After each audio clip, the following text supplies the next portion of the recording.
नमस्कार,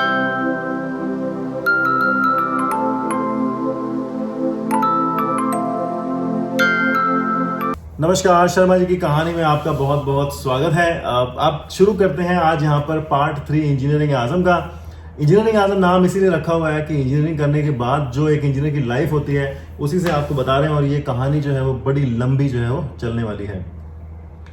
सबसे पहले तो हमने कल वाले एपिसोड में बताया था, अगर आपने नहीं देखा है तो जब पहली बार हम बीकानेर छोड़कर गए जयपुर, मतलब कि काम के लिए चले गए दोनों भाई, तो कैसा फीलिंग रहा एक बार फिर से जानते हैं, क्योंकि मोस्टली लोगों ने कल वाली वीडियो नहीं देखी होगी, तो जिन्होंने नहीं देखी वो देख लेना। फिर शुरुआत करते हैं, क्योंकि ये कहानी जो है आगे से आगे जुड़ती जाएगी। क्योंकि आप सोचो, जो माँ दिन रात अपने बच्चों को एक पल के लिए भी अलग नहीं करती थी, उसके लिए क्या रहा होगा, उसके दिल पे कैसे चोट लगी होगी। अचानक जो है उसके बच्चे चले जाते हैं, क्योंकि एक माँ के लिए उसके दोनों बच्चे ही उसका सब कुछ होते हैं। दो क्या, जिसके जितने बच्चे हैं हर माँ को प्यारे होते हैं। तो उस दिन तो मैं बहुत रोई थी, मेरा दिल बड़ा दुखी हुआ था।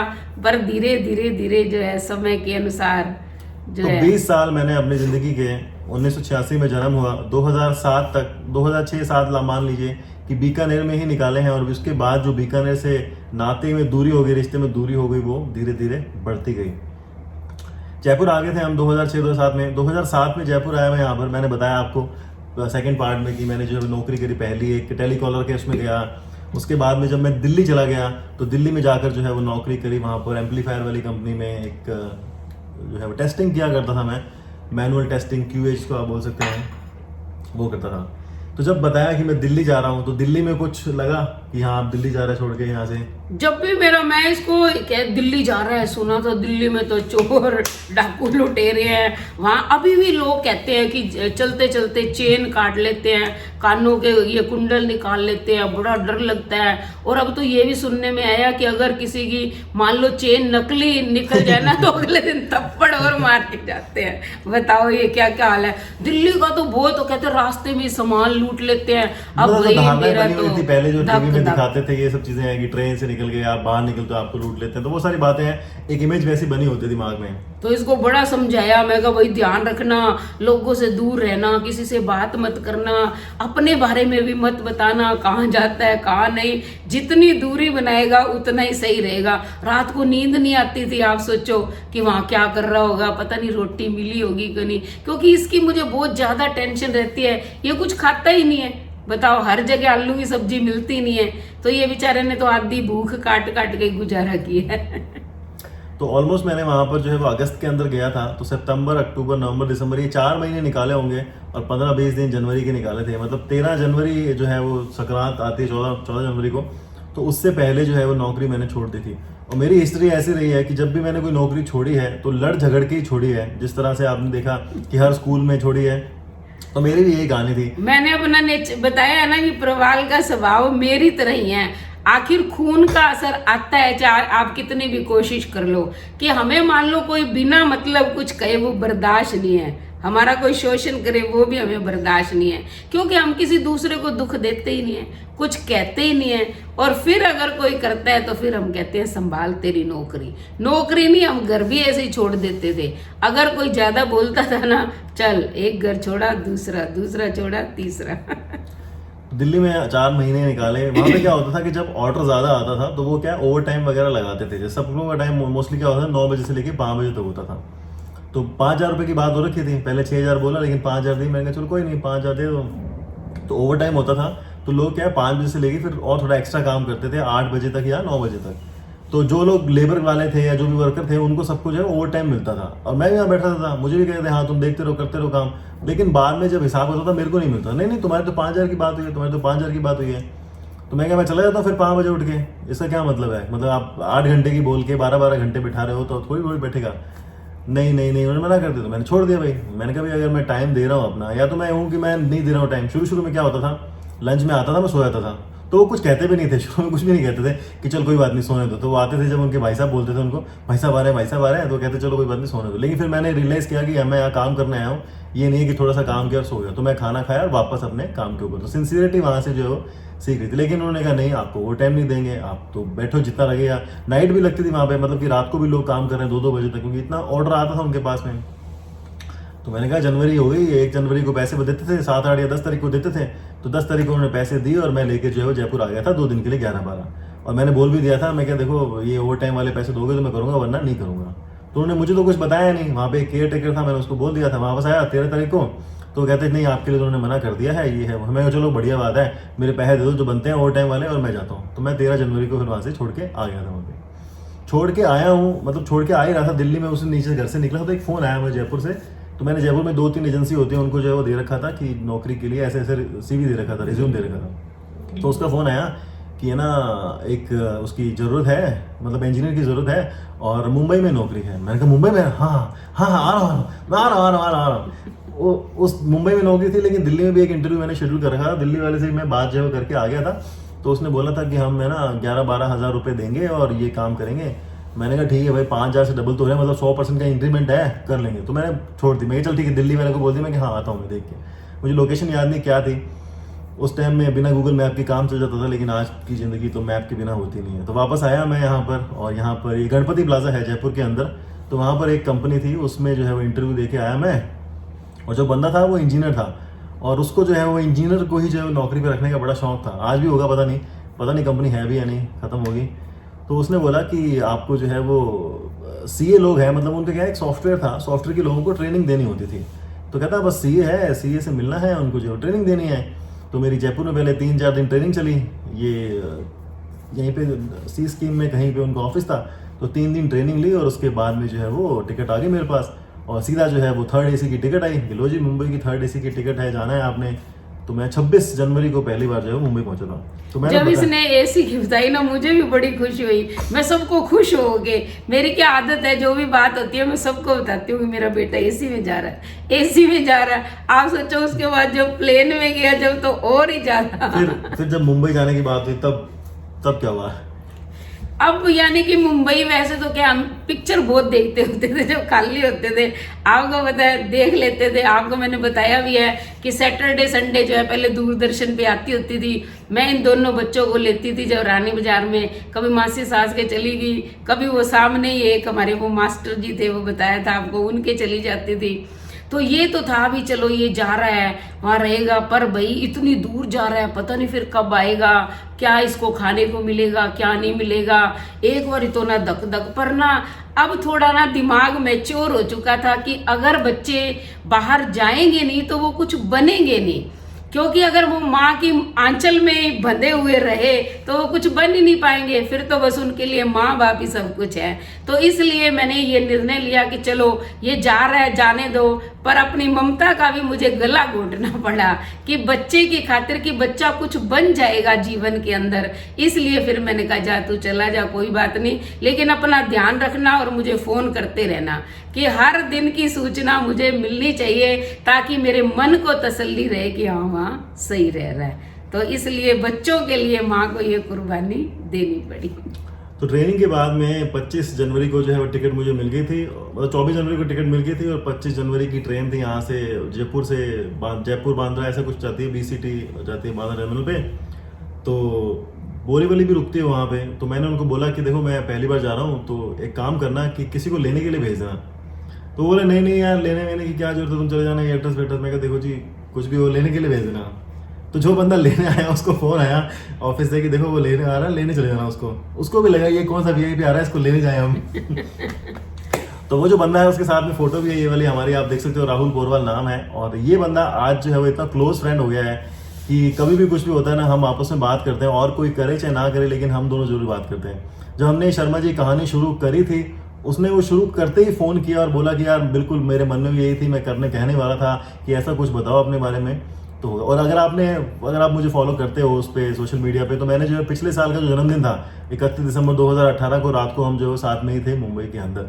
तो वो बंदा मुझे लेने आया, तब तो भाई बड़ा एटीट्यूड था उसके अंदर, ये कौन है जानता नहीं था, मतलब होता है ना कि आप एक्स होता है आपके सामने कि क्या है क्यों है पता नहीं किस लिए है।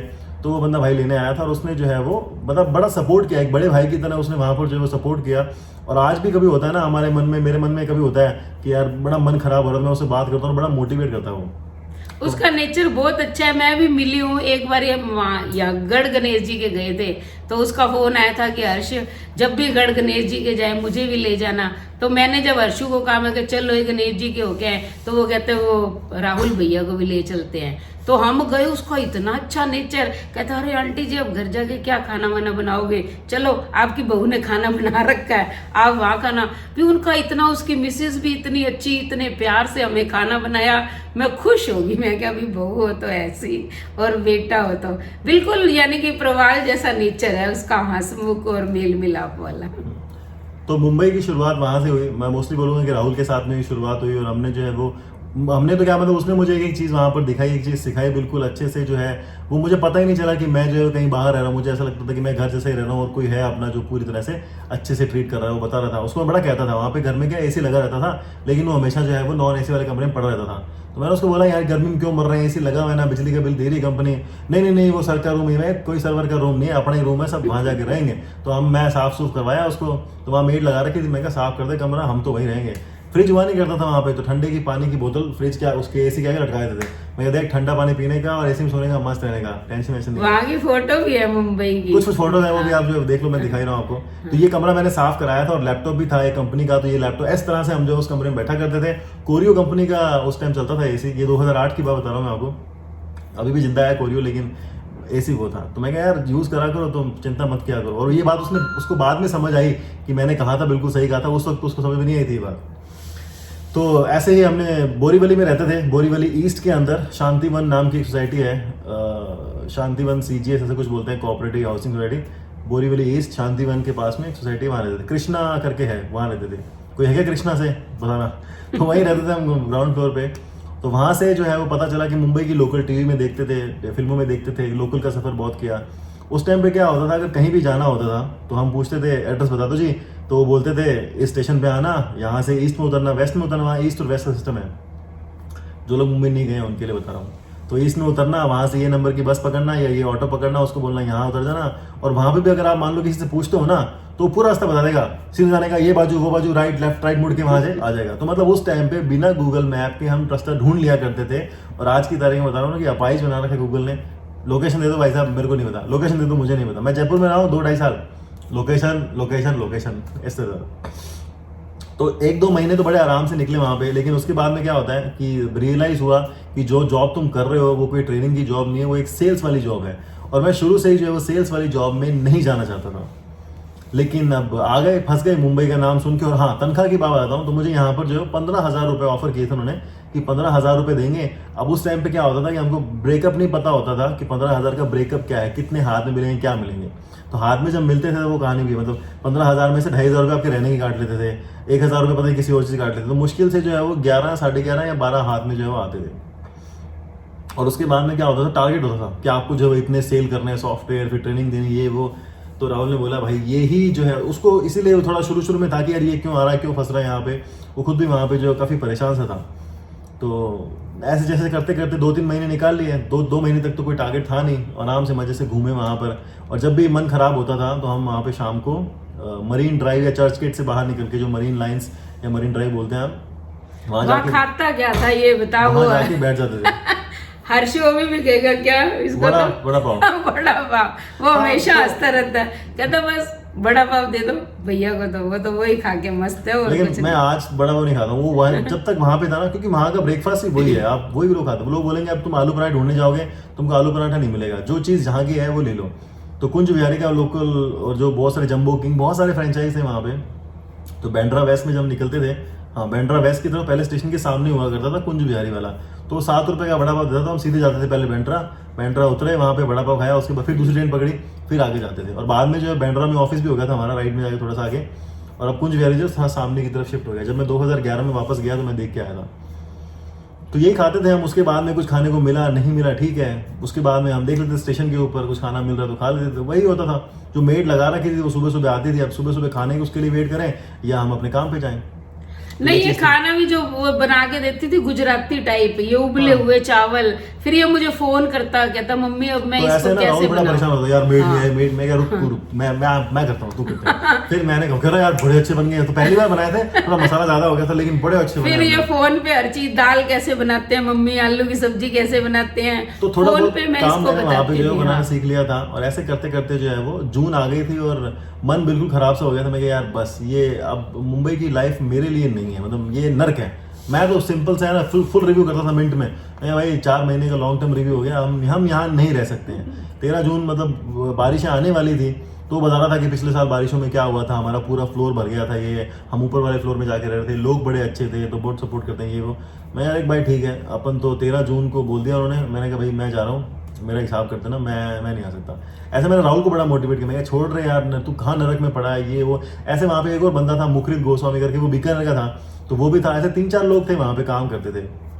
तो मैंने कहा यार देखो ये जॉब जो है वो सही नहीं है, सिंपल सी बात है। अगर इंजीनियरिंग की है ना आपने, तो ये जॉब के लायक भी नहीं हो आप, मतलब आप इस जॉब के लायक नहीं हो, सिंपल सी बात है। तो उसको बड़ी मुश्किल से मैंने मोटिवेट किया, छुड़वाया। मैंने कहा भाई तू छोड़ दे। और किस्मत की बात क्या है, जब मैं यहाँ जयपुर आया, जयपुर ऑफिस में गया इनको यहाँ पर सबमिट करने, तो उन्होंने बोला कि आप लेटर लिख दो। तो उन्होंने अपना लैपटॉप दिया, मैं लेटर लिख रहा था, तो वहाँ पे जो है वो राहुल जो है उसने पहले ही अपना रेजन दे दिया था। तो उनका लैपटॉप था, उसमें क्या नोटिफिकेशन आया साइड में, राहुल पोरवा रेजिग्नेशन अप्रूव्ड, मतलब उसके बॉस ने अप्रूव कर दिया था। फिर मैंने उसको फ़ोन करके बोला, मैं देख मैं टाइप कर रहा था, मेरे से पहले तेरा जो है वो अप्रूव हो गया यहाँ पे रेजिग्नेशन। मैं कहा छोड़ दे भाई, कुछ नहीं रखा नौकरी के अंदर। तो फिर हम दोनों जो है वो मुंबई की अपनी यादों को समेट के जो है वो जयपुर वापस आ गए थे। इसने सोच तो मार्च में लिया था, तभी मुझे कह रहा था, कहता मम्मी आ जाओ मुंबई घुमा दूंगा। अब तो कमरा भी है, क्योंकि मुंबई में तो रहने की मेन व्यवस्था नहीं होती है। आपने देखा होगा कि छोटे छोटे कमरों के अंदर, मैंने लोगों से सुना था कि वहाँ काम की कोई कमी नहीं है, लेकिन रहने की जगह नहीं है। और ये छोटी छोटी झुग्गी झोपड़ी, एक मुझे औरत हमारे अबोरम के थी, वो वहां से मुंबई की आई हुई थी, वो कहती छोटे से कमरे में ही 10-10 लोग रहते हैं वहाँ, कहते काम करते हैं, बस रात को उनको सोने के लिए जगह चाहिए। ये मोस्टली जो है वो जो झुग्गी झोपड़ियां होती हैं, धारावी जो उनके बोलते हैं, लिए उनकी बात है, लेकिन हाँ। हम तो अच्छी उसमें रहते थे, मतलब तो 15-20 इसने हज़ार कहा रुपए कि किराया हम होता था उसका। बहुत अच्छा हमारा फ्लैट है, एसी भी लगा हुआ है। बेचारे ने बड़ी कोशिश की, लेकिन मैं तो गई नहीं, क्योंकि मुझे तो अपने स्कूल का लालच रहता था कि नहीं छुट्टियां अगर लूंगी तो फालतू में पैसे कट जाएंगे। तो अभी जो है वो हालात खराब है, लेकिन जब हालात सुधरेंगे तो जरूर से मुंबई लेके जाएंगे, और वो भी आपको दिखाएंगे ब्लॉग्स के अंदर। फिर इन एटीएम कार्ड भी खरीद लिए थे। फिर एक एटीएम कार्ड जो है इन्होंने, वो हर्षू ने भिजवाया, किसी के कोई जान पहचान वाला था, वो गया, वो कहता कि मम्मी को एटीएम कार्ड जो है दे के आओ। इसका फोन आया, कहता एटीएम कार्ड मिल गया क्या? मैं क्या हाँ मिल गया। मैं क्या हमें तो चलाना ही नहीं आता है, अब क्या करें। फिर ये कहता कि एटीएम कार्ड लेके वहां पहुंचो भी एटीएम पे। फिर हम एटीएम पे गए, फिर ये हमें बताता गया, जैसे जैसे इसने बताया वैसे वैसे हम करते रहे। कहते अब 2000 रुपये निकालो, फिर हमने निकाले। फिर ऐसे करके ये अकाउंट में डलवाता रहता था, और जो है हम निकाल लेते थे। वहाँ बीकानेर में विजया बैंक में जो है मैंने अपना अकाउंट खुलवा लिया था। जब बेसिक स्कूल में पढ़ती थी ना, तब खुलवाया था। वहाँ क्या स्कूल की तरफ से ही आया था कि सब बच्चे खुलवाओ, टीचर खुलवाओ, 100-100 रुपए दे के जो है खुले थे। हाँ। मेरे पास में जो पहला था वो विजय बैंक का अकाउंट था, वो सुभाषपुरा में था विजय बैंक, जहाँ बता रहे हैं अगर जो लोग रहते हैं वहाँ। तो बाद में विजय बैंक को बंद करा दिया था, और SBBJ में जयपुर में हमने जो है वो अपना खुलवा लिया था। और वो अकाउंट शायद आज भी डोरमेट पड़ा है, मतलब पता नहीं उसमें क्या था क्या नहीं है, वो बंद हुआ है या नहीं हुआ पता नहीं, वो डोरमेट था। तो SBBJ में अकाउंट खुलवा लिया, SBI में अकाउंट खुलवा लिया। तो ये अकाउंट थे चलते चलते बंद हो गए, यूज़ करते, क्योंकि इनकी सर्विस जो है सुविधाजनक होती थी। 1000 रुपये के अंदर आपको ATM और चेकबुक और पता नहीं क्या क्या मिलता था। आज की तारीख में तो हज़ारों की बात में आ गई, 10,000, 1 लाख और वो सब। तब तो परिस्थितियां अच्छी हो गई थी ना, हर्षू का भी काम चल गया, वो भी काम करता था, ये भी करता था। तो ये दोनों भाई जो है पैसे भेजते रहते थे, और हर महीने लगभग आ ही जाते थे। इनको पता था कि मम्मी का मन उठ जाएगा, फिर वो टेंशन ले लेगी, BP हाई हो जाएगा, इसलिए जब देखो ये आ जाते थे। तो मुंबई से जब जयपुर आते थे तो ट्रेन चलती थी वहाँ पे मुश्किल से 2 या 3, लेकिन उस समय जो है वो हमारे लालू प्रसाद यादव जो है वो रेल मंत्री हुआ करते थे। तो उन्होंने नया फंडा निकाला था उस टाइम पे, गरीब रथ ट्रेन। मतलब कि साइड में भी एक और जो है बर्थ लगा दो, और वो तो गरीब रथ नाम की एक ट्रेन चलती थी। तो नॉर्मल जो किराया होता था मुंबई से दिल्ली AC का, वो लगभग कुछ 1000 रुपये हुआ करता था। लेकिन गरीब रथ के अंदर जो था वो किराया जो है 700 रुपये कुछ होता था। मैं यार ये वाली बढ़िया है, गरीब रथ इसके अंदर जो है वो जाया करेंगे। तो मैं और राहुल जो है पहली बार आए थे, यार क्या बढ़िया यार, बढ़िया मजा आ गया यार। मतलब उसमें खाना नहीं मिलता था, खाना पेड होता था और जो बिस्तर वगैरह है वो आपको अलग से लेने पड़ते थे 25 रुपए के। लेकिन वो चीज़ बढ़िया होती थी कि हाँ सब गरीब रथ वाली ट्रेन चल रही है, ये है वो है। तो मुंबई से सूरत और अहमदाबाद और फिर होते होते जयपुर जो सुबह तक आ जाती थी, 14 घंटे लगते थे। तो AC का सफर जो है मेरा वहाँ से शुरू हुआ और उसके बाद से जब से भी हमने कभी टिकट बुक कराई, फैमिली में गए, नहीं भाई हम तो AC में जाएंगे वरना नहीं जाएंगे। तो बस इस तरह से जो है वो दिल्ली और मुंबई का टाइम निकला। एक साल से भी कम का, मतलब आप समझ लो कि 7 या 8 अगस्त को मैं पहुंचा था 2007 में दिल्ली, और 13 जून जो मुझे याद है कि मेरी टिकट थी और मैं वापस जो है वो जयपुर आ गया था। अब जयपुर आने के बाद की कहानी जो है वो ऐसी है कि लगभग 1 से 2 महीने तक खाली बैठा रहा, और उसके बाद जब राहुल भी आ गया था, और मेरे से पहले राहुल को जॉब लगी थी जयपुर में, मुझे नहीं लगी थी। तो ये वाली कहानी जो है वो अगले पार्ट में बताएंगे, लेकिन अभी के पार्ट में आपको ये बताऊंगा कि मतलब इस पार्ट में आपने ये जाना होगा कि जब नौकरी की ज़रूरत होती है तो पैसे मायने नहीं रखते। ये मायने रखता है कि आप किस पोस्ट पे आप क्या करते हो। बस आपको जो है वो पैसों की ज़रूरत है, आपको लगता है कि हाँ 5,000 ही मिल रहे हैं, क्योंकि हम 2,000, 2,500, 2,200 इस लेवल से निकल के आए, तो 5,000 रुपये बड़ी अच्छी रकम होती थी मेरे लिए। जो हमारे कॉलेज से लोग निकलते थे वो बताते थे मेरा 3 लाख का पैकेज है, मेरा 6 लाख का पैकेज, मेरा इतना। मैं कि भाई फर्क ही नहीं पड़ता उससे। अपने को अगर 5,000 की नौकरी भी मिल जाती है ना महीने की, संतुष्ट है हम। कम से कम किसी से मांग नहीं रहे हम, कम से कम हमको ये कि हमको घर से मांगने नहीं पड़ रहे पैसे, हम घर पे जो है पैसे दे ही रहे हैं। तो ये उस वक्त की जो है सोच थी कि बस करना है काम, जो भी करना है। लेकिन उसके बाद में वही स्वाभिमान बीच में आ जाता है कि अच्छा उनको पैसे दे रहे हो तुम ओवर टाइम के, मुझे नहीं दे रहे हो, अच्छा तो मैं कोई खाली तो बैठा नहीं वहाँ पे। इस कर से मैंने वो छोड़ दी। दूसरी नौकरी भी इसीलिए छोड़ दी मैंने क्योंकि ये टारगेट देते थे। मैंने कहा तुमने जो है वो ये कहा था कि ये मिलना है, मीटिंग करनी है, बस तुमने ये नहीं बोला था कि ये मार्केटिंग की जॉब है। तुमने झूठ बोला, तुमने गलत काम किया, मैं नहीं कर सकता हूँ ये काम, मैंने छोड़ दिया वो काम। तो उन्होंने जो पैसे काटने, मैं कहा तुमको जो काटने हैं काट लो, तुम रख लो, मुझे नहीं करना है, मतलब नहीं करना है। तो बस इस कहानी में इतना ही। अब इंजीनियरिज्म के अगले पार्ट में आपको जो है बताएंगे, पार्ट 4 में जयपुर की जर्नी। जयपुर में मैंने जो है वो जून 2008 से लेकर के जो है वो दिसंबर 2010 तक जो है वो काम किया। लगभग 3 साल, हाँ 2.5 साल आप मान लीजिए कि मैं जयपुर में ही रहा। और अभी तक मेरा जो सबसे ज़्यादा टाइम स्पेंड किया हुआ शहर है वो है बेंगलोर तक भी जल्दी पहुंचेंगे। तो इस वीडियो में इतना ही। नोटिफिकेशन दबा देना घंटी को और सब्सक्राइब करके रखना, और आप हमारे साथ बने रहिए इसी तरह से। बहुत बहुत धन्यवाद।